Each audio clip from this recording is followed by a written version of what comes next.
right, let's go take a look at the other half. I don't want to scratch or do anything.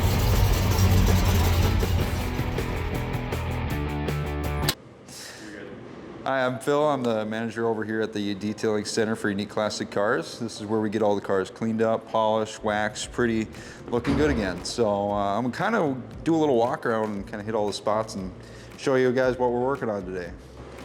So Mike here is working on polishing up this engine bay, getting the chrome looking nice and good. Looks like you're just getting the polishing done on it, nice and shiny again. What we do here is we'll go through and degrease everything on the engine bay, so if any oils are built up over the years, rusting or pitting on the chrome, things like that, that'll all get polished and cleaned off, and we'll get a nice UV dressing applied there so it'll keep everything black and it won't fade to gray. Let me get out of your way, Mike. I'll keep you running.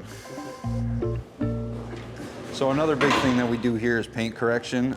You'll kind of see a whole ton of different variations, but you'll see it multi-stage, whether it's wet sanding or just buffing and polishing with some compounds and waxes. So right now, what she's doing is just removing pure oxidation off the paint. And if we kind of travel back here, you'll see the big difference.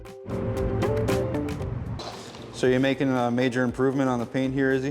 Definitely a lot shinier. Yeah, you can kind of tell if I'm looking at it right now, this side is shiny and this side's still kind of grayish. So that looks pretty dang good.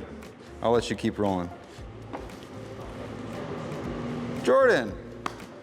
So what Jordan's working on here is just doing our interior cleaning. So we have a basic all-purpose cleaner that she uses to break down any dust, light, grime, dirt that's embedded in the carpet, things like that, to make this vinyl look nice and clean as you can. I mean, when you're dealing with a 70-year-old vehicle, you get a lot of different things that you kind of got to use. And over the years, we've developed a sort of system with different polishes and compounds and chemicals really that we can use to preserve the condition of leather, and especially old leather too, that you really can't do with modern day vehicles. There are whole sorts of different ball games. So I'll let you keep rolling. I just kind of want to see what you're doing and how it's coming along.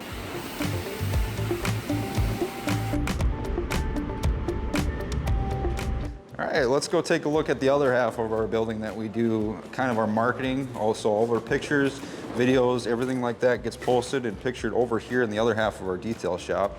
Here we got Jason doing some basic pictures on this old MG. And she looks pretty dang good. When she came in, she was actually a project vehicle, so we got a lot of work put into it over in our service department. This car went through a whole ton of different services here in detail, where we did basically almost full restoration on just the interior to make it look brand new again, and I think it turned out pretty well. One of the few things that we did here was apply a nice rejuvenating leather conditioner, so it's nice and soft and squishy again. That'll help protect the leather from fading over time, especially on black. Black tends to fade easiest from sunlight, so we put UV dressing on there. It'll help protect it, lubricate it, keep it nice. It's not rubbery or anything like that. It's nice and soft and plush, so there's no cracking or anything like that. It looks pretty dang good. He also went through and did some deep cleaning and shampooing on all the carpets, so you can see there's no real staining, and for the 69, it looks pretty dang good.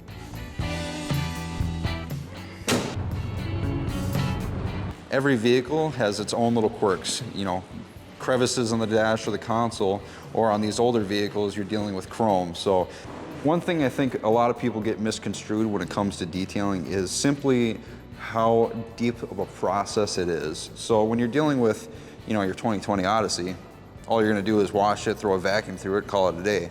But that's not really detailing. Detailing is getting into and making it as factory new as you can with what you're working with. So here we got a 71 Camaro. It was actually, the first time it came through the shop, it was black and gold. And as you can see, now we're looking at orange and white. It's the same vehicle, but the process of detailing changed drastically. We were originally dealing with old paint. Now we're dealing with brand new paint. The whole way you go about correcting it's different. You don't want to be as aggressive because you don't need to be. Right? That's some of the things that fall under the detailing scope.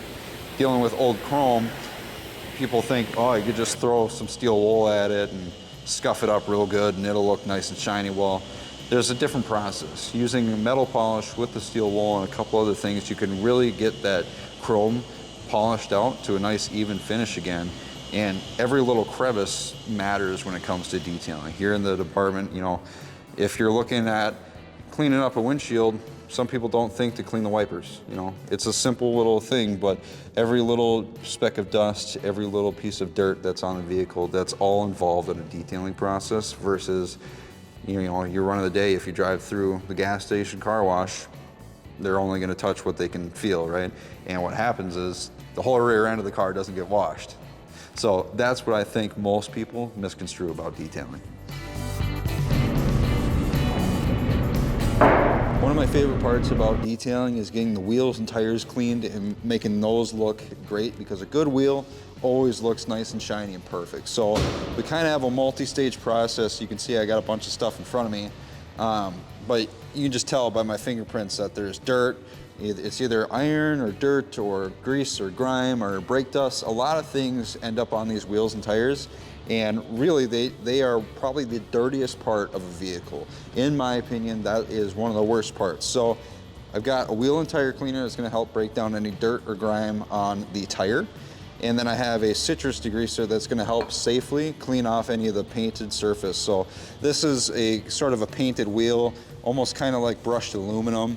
So you really don't want to get too aggressive with acids and things like that, because it could stain and hurt the wheel. You see most of that with old aluminum wheels, like on the 60s and 70s muscle cars. So you'll kind of see my process here. I'm gonna get that wheel and tire cleaner on there and let that start working on any dirt that might be embedded on there. You'll see it goes on white, and if it's really bad, it'll turn brown over time, okay? Then I'm gonna get just my citrus cleaner, and this isn't too bad, so I'm not gonna attack it with brushes or anything like that. I don't wanna scratch or do anything to hurt the surface, so I'm just gonna spray it on there and use a nice microfiber cloth and really dig my fingers into every little crack and crevice on here.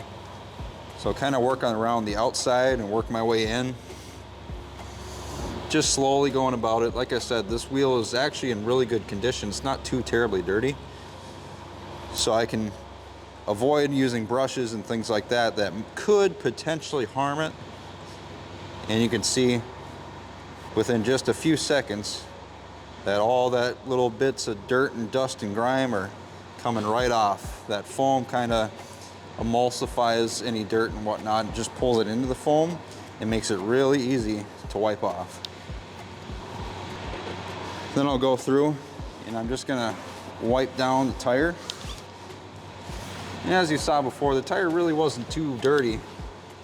So you can kind of get away with just getting the cleaner on there and letting it work and wiping it off. And you can tell this already looks amazing.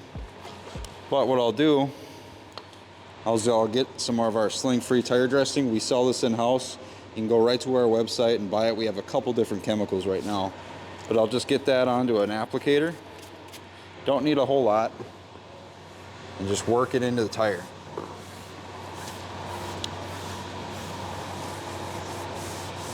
Now ours is designed to have coloring, so it goes on blue. And once you've worked it in enough, you won't see blue anymore.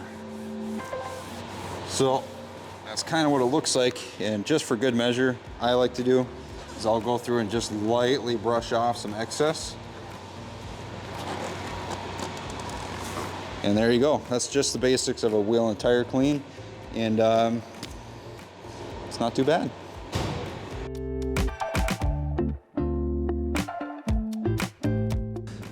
One thing that really sets Unique apart just in our detailing center alone is simply the expertise that gets brought to the field, really. I've got guys who have 4 years to 8 years of experience, and I've got guys who've been working with us for a couple weeks. And one thing that really sets Unique apart is we've had the expertise to work on everything from a 1909 horseless buggy to a vehicle that got shot up in a movie to a 2020 Corvette and kind of everything in between. And what that entails is we have a special knowledge for what compounds and what polishes are gonna work best for your vehicle, and not just internally for sale, but also if you got a car that you wanna bring in and get cleaned up. Here at Unique Detailing Center, we're open 8 to 5, Monday through Friday, and we can get your vehicle in anytime. We got multiple services that you can visit on our website, uniquedetailingcenter.com. and come check us out. See what we can do to your vehicle and how we can help you and make your car look great again. Double behind. Double, you're looking behind me, looking behind you, looking. All right, get. Say it, convey it. At the end of the day, I forgot what you asked me. Hello. I don't know what else to do.